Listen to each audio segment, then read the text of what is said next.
So Lee and I were trying to figure out how we should break this up because we've been doing this one big like monologue of this deal. So we're bringing this is March 20th, 2017. We're bringing you part 2 of the rabbit trail of Rockefeller and his He was connected to IG Farben, but I wanted you to know how important that was. Right. We're studying that right now. Right. So IG Farben. Why was that such a big deal? It is important to note, Nazi Germany's war effort was largely supported by 2 organizations, one of which was called IG Farben. IG Farben produced 84% of Germany's explosives, and even the Zyklon B used in the concentration camps to kill millions. One of the unspoken partners of IG Farben was J.D. Rockefeller's Standard Oil Company in America. In fact, the German Air Force could not operate without a special additive patented by Rockefeller Standard Oil.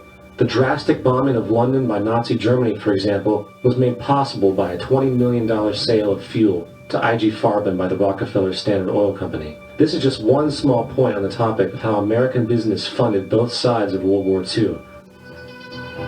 Pause that.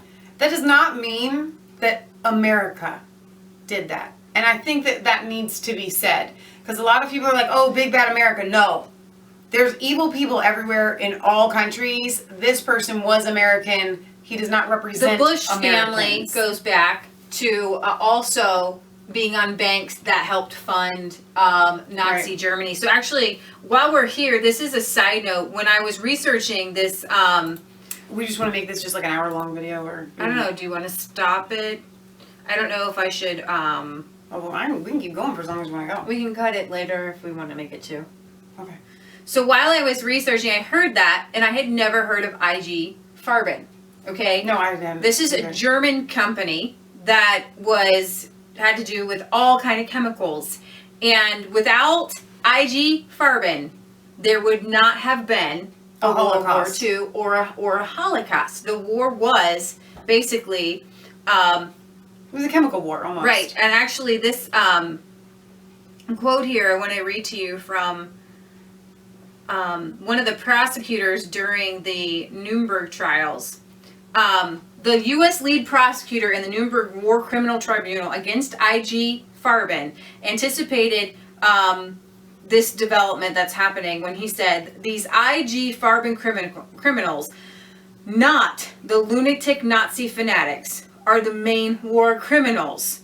If the guilt of these criminals is not brought to light, and if they are not punished, they will represent a much greater threat to the future peace of the world than Hitler if he were still alive. Now, recognize right now that the European Union's seat is in Brussels. And the men who are on the board of the German IG Farben company were brought to trial. 24 of them. Only 12 to 13 of them were sentenced. The most they were sentenced for was 7 or 8 years, and those were commuted. And then they went back onto the boards of, I believe, one of them is Bayer, and a couple other German companies.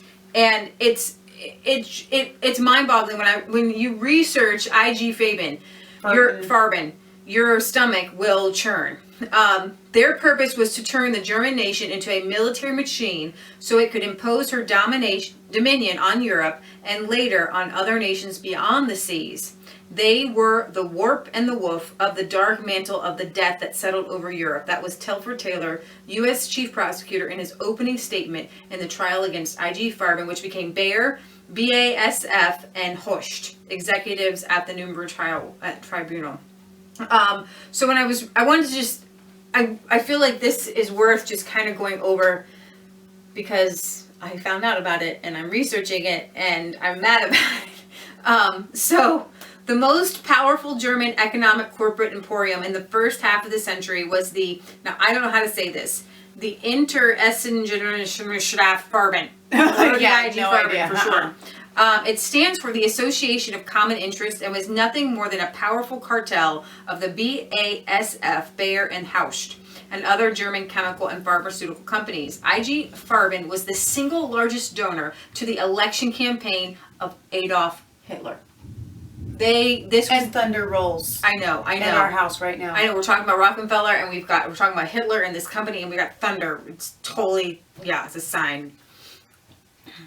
1 year before Hitler seized power, IG Farben donated 400,000 marks to Hitler and his Nazi party. Accordingly, after Hitler's seizure of power, IG Farben was the single largest profiteer of the German conquest of the world, the Second World War. Now, and everybody knows all wars are bankers' wars, but it doesn't really sink in until you see this. Oh, exactly. So 100% of all the explosives and all the synthetic gasoline came from the factories of IG Farben. How sick is it that these people, they literally set out to make these wars? Let that sink in. They literally set out to make these wars because they wanted to make money. Because wars make money. So they had to push it on both sides. Same thing happening today.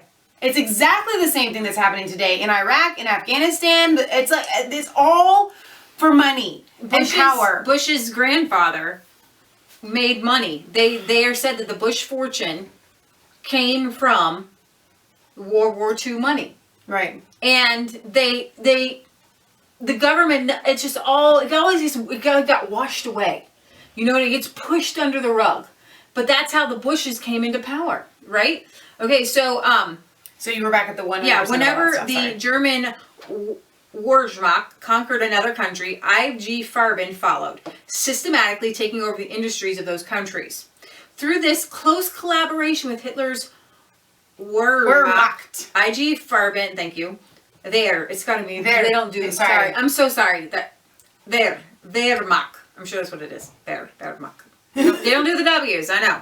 IG Farben participated in the plunder of Austria, Czechoslovakia, Poland, Norway, Holland, Belgium, France, and all y'all countries conquered by the Nazis. The U.S. government's investigation of all the factors leading to the Second World War in 1946 came to the conclusion that without IG Farben, the Second World War would simply have not been possible.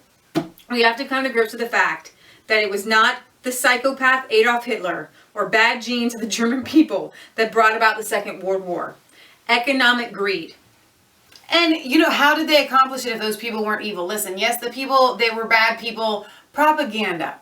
Propaganda is a very, very, very powerful tool. They brainwashed the people and they knew it. They knew that that's how they needed to accomplish these things. And they're using Adolf Hitler was a mass murderer who they propped up. What were you going to say, poor, not poor Adolf Hitler? Yeah. No. Poor Germans that were brainwashed to follow him. That's not exactly what I meant. I meant this guy was a sociopath. What I meant when I said poor Adolf Hitler, he's obviously mental. Yeah. So they were using a mentally incapacitated person. Okay. That's what I meant. He should have just that poor Adolf Hitler, you just bless his little heart. Stop it.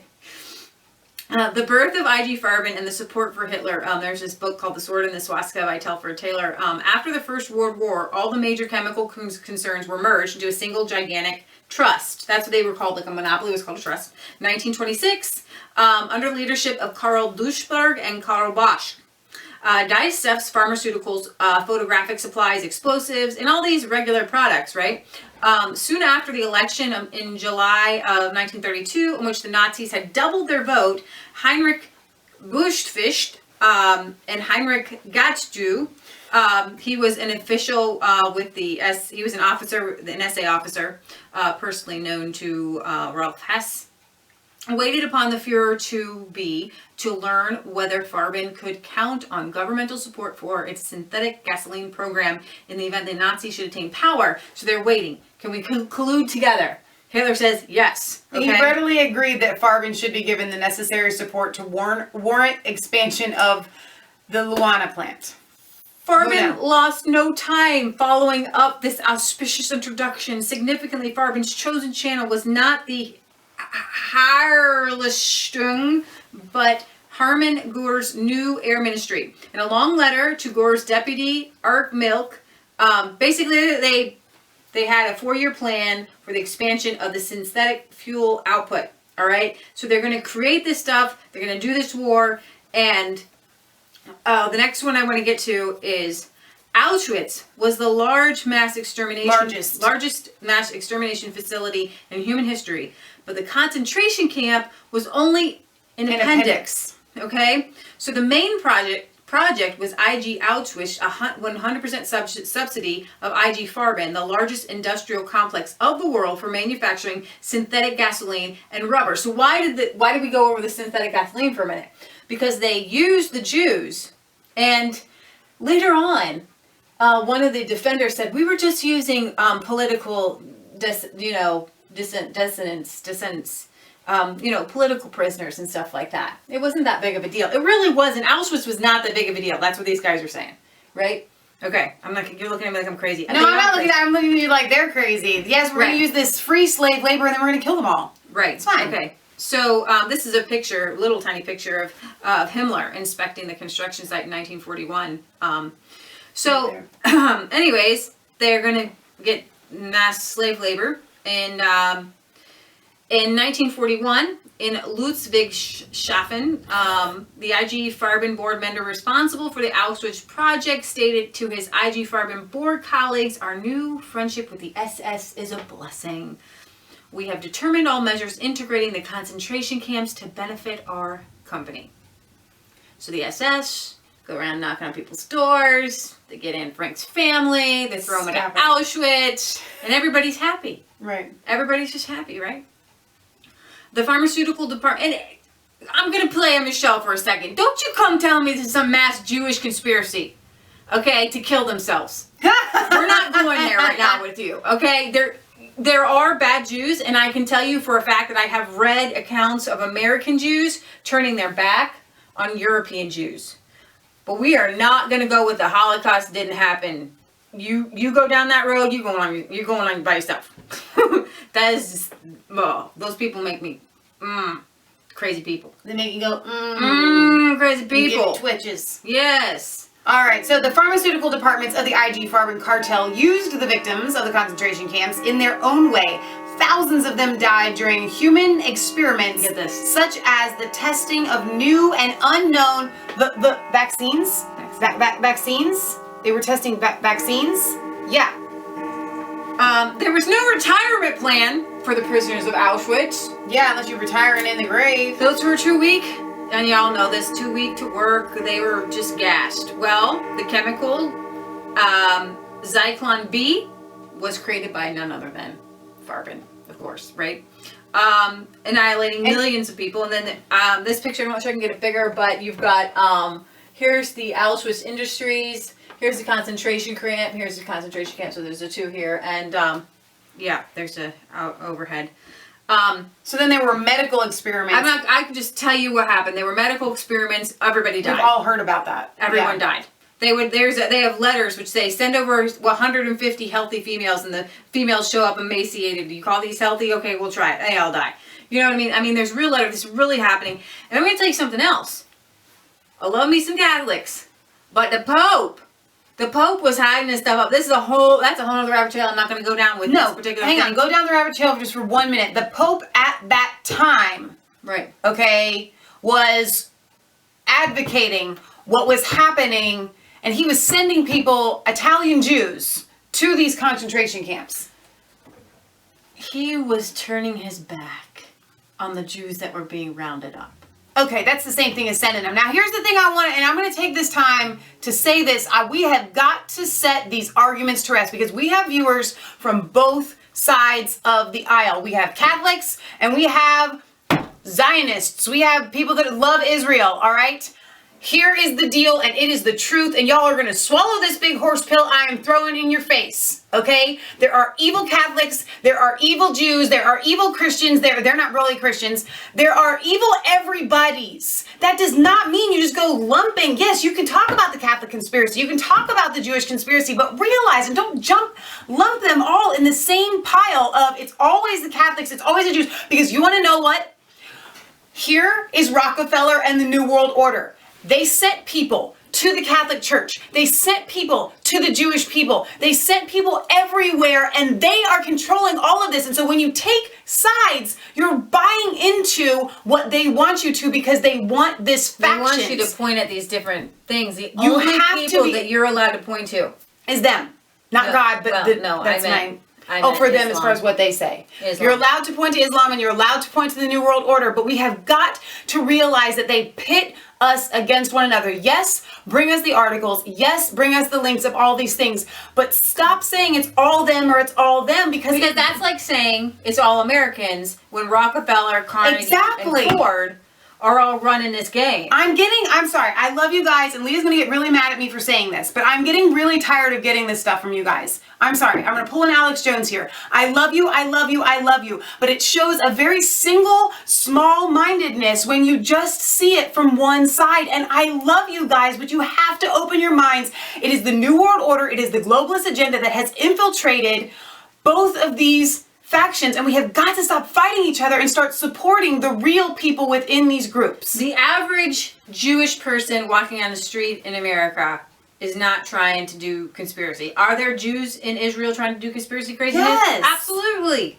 Tell us who their names are. We'll call them out. Absolutely. Okay? Tell us who the people are, but not all Jews. Okay? It's not the entire state Some of of Israel. my best friends are Reformed Jews. Okay? And I take it as a personal affront. And Leah, I will tell you right now, Pope Francis is part of the New World Order. I can guarantee you that. I know he is. Okay? Exactly. And we have good friends. But we have Catholics that are amazing people, and the Catholic Church is an amazing group of people. As a group, yeah. You guys have to stop this. Stop it. I'm being a parent. Stop it. Stop putting all people in one group. The only people you're allowed to put in one group is the Islam and the Muslims. Thank you. Okay. That's who we're... Because they're against all of us. Yeah, they want to kill everyone. All of us. Yes. Okay? All right. So, where were we? I don't know, rabbit trail. I'm glad we did that. Make you feel better? Yes. Okay, so basically, I want to get down to the Nuremberg trial and the punishments, which were nothing. Okay, the Nuremberg War Trial Tribunal convicted 24 IG Farben board members and executives on the basis of mass murder, slavery, and other crimes against humanity. Amazingly, however, by 1951, all of them had already been released. All of them had already been released. Continuing to consult German corporations. The Nuremberg Tribunal dissolved the IG Farben into Bayer, Haucht, and BASF. I just want you to realize that is like letting Hitler go himself. Yeah. Ain't no problem. Just do your thing. And then they're running Germany. Germany, the people are good. Yes. I believe that you are good. But y'all leaders, just like some of our leaders, they ain't so good. Right. Okay, so today, each of the 3 daughters of IG Farben are 20 times bigger than IG Farben ever was at the height of 1944, okay? Most importantly, for almost 3 decades after the Second World War, the BASF, Bayer and Haucht, now Adventists, have each filled its highest position, chairman of the board, with former members of the Nazi, the NSDAP. All right, so you've got Karl Worster, chairman of the board of BASF until 1974, was during the war on the board of the company manufacturing Zyklon B gas. Mass murderer. Mass murderer. And I want you guys to see, before Leah goes on to these next 2, because it's just kind of occurred to me, listen, how did those guys get off with just a little bit, just like a little slap on the hand? Because the infiltration of the New World Order is everywhere. It's in everything. Because I'm telling you, like that special prosecutor wanted to go after these guys. Sound-minded people would have convicted them for life. Dude, if there was the internet. Yes. These people, the people that were, doing the Nuremberg trials, they were bought off, they were paid, they were part of the New World Order, they were part of the globalist agenda. The prosecutors were, but the judges. The judges, excuse me, not the prosecutors. Thank you. So you've got Karl Winacker he was on the board of IG Farben. He was part of the SA. You've got Kurt Hassen, chairman of the board of Bayer until the 1870s, was co-organizer of the conquest of Europe and the Department of Acquisition of Raw Materials under leadership of the IG Farben daughters. Okay, so during the 1950s and 60s, they invested in the political career of a young representative from the suburb of the BASF town of Ludwigshafen. His name was Helmut Kohl. Now, who was Helmut Kohl? He was Chancellor of Germany for 16 years. Wow. So tell me, the Fuhrer and the Nazis were not gone. Okay? Y'all in Germany, y'all had Nazis in power for a really long time. They pretty much, It And didn't some are matter saying whether that they. Merkel's still a Nazi, and I'm sorry, but I think it's true. What you guys don't really, maybe you get this, but it didn't matter whether they won the war. There was no winning to be had. The war itself was a victory for them. They killed off millions and millions of Jews, and the rest of them got sent away. And the companies The companies got big, fat, and happy and rich. right, they're bigger than they ever were. Germany didn't exactly lose They won. the war. They won. It was never. They a got gamble everything for they them. wanted out of it. There was no win. They didn't like set out to conquer the world like you think. They got exactly what they wanted. Right. So from 1957 to 1967. And they didn't care if they lost their own German lives in the process. That's how much they don't care. Right. Sorry. The same thing in America with our soldiers. Helmut Kohl was a paid lobbyist of the Verband Chemischer Industrie, the central lobby organization of the German pharmaceutical and chemical cartel. Thus, the German chemical and pharmaceutical industry advanced one of its own as a political representative, leaving the German people with only the choice of final approval. The result is well known. Helmut Kohl was Chancellor of Germany for 16 years, and the German pharmaceutical and chemical industry became the world's leading exporter of chemical products. You tell me that they're not trying to kill people. Jeez Louise, with subsidiaries in 150 countries. Bayer's in every product here in America, killing people right and left. More than IG Farben ever had. Several billion people will now die prematurely if the pharmaceutical industry gets its way. Between vaccines and the chemicals in the water, everywhere. Absolutely. And if you want a conspiracy theory with vaccines and everything like that, Google Bayer. Just do that. Germany is the only country in the entire world in which a former paid lobbyist for the chemical and pharmaceutical cartel was head of government. I don't know, Bill Bush probably was. To sum up, the support of the German politics for the global expansion plans of German pharmaceutical and chemical companies has a 100-year-old tradition. And I'm going to try to remember to link these... But we'll just link this whole article. But I just kind of want you to go over. These guys here, they were found guilty. All these men were found guilty, but they served on not. They got a served slap on the boards. hand for guilty. Fritz Demmer, he was on the chairman of the board of Bayer chairman from 56 to 64. I mean, it's unbelievable. None of these people died in where they should have died. So I think I'm gonna just end it there. There's a lot more that we can cover, but I just want to give you that little piece of history because it's tied. The Rockefellers made millions off of this company. So the Rockefeller has blood on their hands. So when I say I'm rejoicing that Rockefeller is gone, it's because their hands are bloody. They're so bloody. I hate the idea that the people up top never get punished because they finance war, they pay for war, they push for war. They push for war. I'm going to show you in my next video here how they push for war. And so, all right. watch out. Here we so go. there we go. This wraps up part 2. Thank you for sticking with us. Please come back for part 3. It's We're a going to be little really fired good. This is Leigh Michelle signing off for Resistance Chicks, where it's not a conspiracy theory, if it's the truth. Don't forget to like, comment, and subscribe to Mass Faith 3 and Resistance Chicks. Ring the bell for notifications, and find us on Facebook and Twitter. We love you guys. God bless.